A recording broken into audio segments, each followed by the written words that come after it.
A couple of weeks ago, I read a very interesting article in Harvard Business Review. It was based on a survey amongst a lot of top executives, and it identified the most important factors that are stopping digital transformation. And they found 10 of them. And when I look at these 10, I would say all 10 can actually be boiled down to just two things. So that's what we're going to talk about today. What are the things that are stopping digital transformation, and how can we do something about it so we can actually have a successful digital transformation project? Stick with me. I'm Frederick. I've been developing businesses and people all over the world successfully for 25 years. This is my channel. It's built for you so you can grow stronger in your life and in business. So make sure, if you haven't done so already, subscribe. Let's go. Let's find out what factors are the most important when it comes to stopping the digital transformation processes. Are you ready? Let's go. Before continuing too much, let's just agree on what is a digital transformation. Digital transformation is basically a business transformation. It is transformation of the business, where you are changing radically the business processes, the way that you are doing business, the way that you are approaching the market, the way that you are handling your customers or handling your internal processes. It's not just reorganizing or something like this. It is changing your business models. And of course, when it's digital, then it's because you're using digital tools or IT to change or enable new business models. When you do digital transformation, then there are two things that you have to be aware of and that you have to change. You have to change your company's culture, because at the end of the day, it is people you're working with, and it's people who will be doing the transformations. And if they're not ready, nothing will happen. Alongside changing the culture, there is a lot of systems or structural changes that has to be done as well. So these are the two things that are the main components of any digital transformation: culture and structure. So what I'm going to do now is I'll take these 10 factors that Harvard identified and will structure them into, is this a structural requirement or is it a cultural requirement? And then we'll discuss how to actually cope with this to complete a digital transformation. Number one, and this is inability to experiment quickly. To me, this is basically the sum of the other 9. So I'll keep this out of context, because the ability to experiment quickly boils down to your systems and to your people and your culture. So let's jump into number 2. Number 2 is what everybody knows, the legacy systems. Our IT core systems that's been with us for 10, 15 years, that maybe only 1 or 2 people actually know how it works, and are extremely difficult to change because we're not certain if we change something up here, how will it affect something down there or over here. The legacy systems is, of course, a major obstacle for a digital transformation where you have to change everything. However, to me, this has nothing to do with culture. This is a structure or a systems issue. So let's put it over there with the structural or systems issues. It's a product, it's not people. Number 3 is one of my favorite subjects: the company's inability to work across silo structures, inability to work with each other in different departments. The question is this a cultural or structural problem? I would put this as a structural issue, because the silos are defined by performance management systems, by bonus models, by job descriptions, by hierarchies, by the organization. And one of the reasons that people are unable to work across the silos are simply because they're not measured on the same things. This can be changed as a system or structure, so structural for me. And I would say number 4 is probably along the same lines. It's the inability to work together, being IT and being business. So IT typically have their agenda and they're working that rate, while the businesses are having their agenda working this way. And they don't talk and they don't cooperate as much as they should be. And especially when you're talking about digital transformation processes where you are changing the whole organization and all of your processes, you need to be coordinated. Again, is this a cultural or structural? I would put it alongside the silos. So let's put it in the structural issues, the structural problems. The 5th is a risk-averse culture. And I don't have to say anything about this because it goes directly to the culture, right? A risk-averse culture. People are scared of making mistakes. People are scared of taking risks because they worry if something goes wrong, it may fall back upon them and they won't get the promotion or they won't get the bonus that they wanted to have. That makes sense. The 6th problem that top executives, they say, stops them from performing a successful digital transformation is lack of change management capabilities. Of course, you need a proper change manager to run a digital transformation, a head of a project management office, if you like, I would still put this one under culture. Because when you look at change management, you have to change people's behaviors. You have to change people's habits. And this is all down to culture. So even the best change management product or system cannot change a culture that does not want to change. Change management to me is culture. Number 7 on the list is lack of a corporate vision for digital. Structure or culture? Culture, I would say.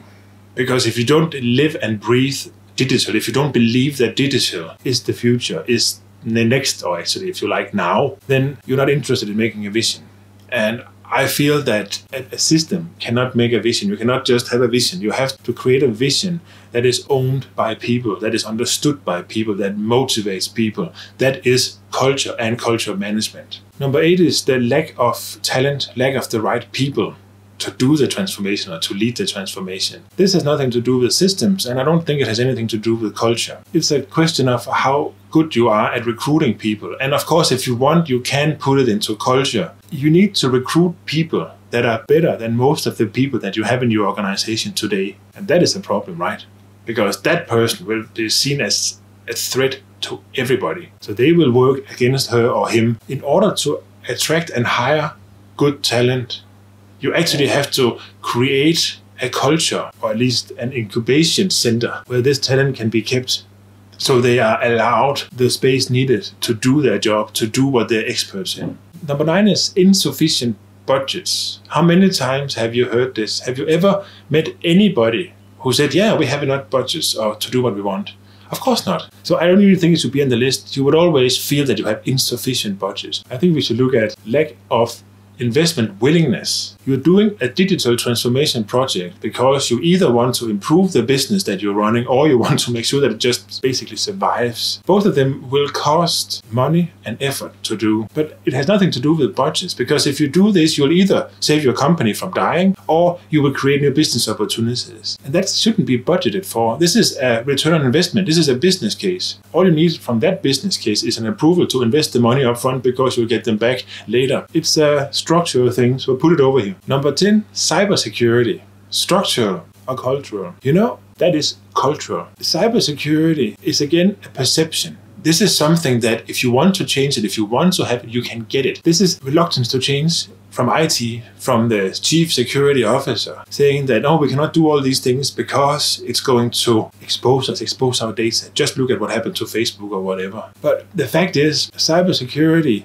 is a threat to everybody all over the world, but we still manage, and we still have to manage. I don't think you can stay home and have no credit cards in the world of today. You have to get out, you have to have a credit card, you have to go out and live, right? So saying that we cannot do a digital transformation because of cybersecurity is the same as saying we don't want credit cards, we just want to stay home under the blankets. That is a cultural issue. Looking at these 10 issues, and how they're divided into systems or structural issues or cultural issues, of course it begs the question, how are you going to deal with it? I'll put this fairly simple. Just because it's simple doesn't mean that it's easy. It is not easy, but the solution is fairly simple. First, of course, you need a cultural shift from your top management. If your top management, if the board of directors are not supportive of any digital transformation process or strategy, forget it, right?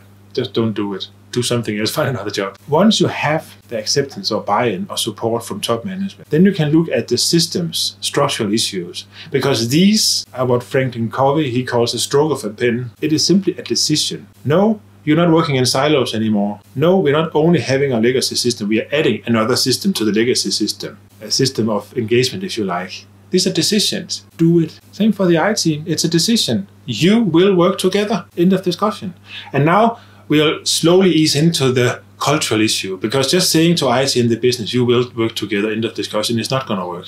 And this is back to the cultural issues. How do we deal with them? The cultural issues are dealt with, of course, by talking to people, respecting people, making people understand what? Understand a shared goal. And this is the key. You have to change your performance culture, your performance management, your business targets. So the silos are all of a sudden depending on each other to survive. IT and business are depending on each other to survive. This will start the cultural change. You have to motivate, engage people, have a vision, a clear vision, and say this is the way we're doing it, and these are the targets. This has to be in place, obviously. But the way that you start a culture to change is by making sure that you start measuring people together and towards what you want changed. I know this sounds simple, and in theory it's simple and easy. It's only when the reality hits the fan it's going to be difficult, but these are the solutions. It takes a strong top management, it takes a very strong project management office team to get this up and running, and it takes an organization or a management of the organization that are willing to change performance management, they're willing to change status quo. Before you enter into any digital transformation projects, you need to make sure the top management board of directors are with you. Otherwise, it's going to be uphill and you're going to fail. Maybe this is a little doomsday. I just believe that you need to understand the challenges that are in front of you before you do anything. So I'd rather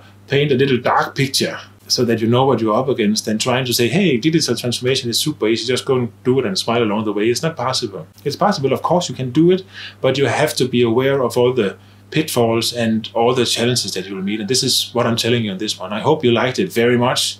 Give it a big like. If you haven't done so already, go and subscribe. You won't regret it. You'll go stronger in your business and in your life. Thank you very much for watching. I'll see you later. Take care. Bye.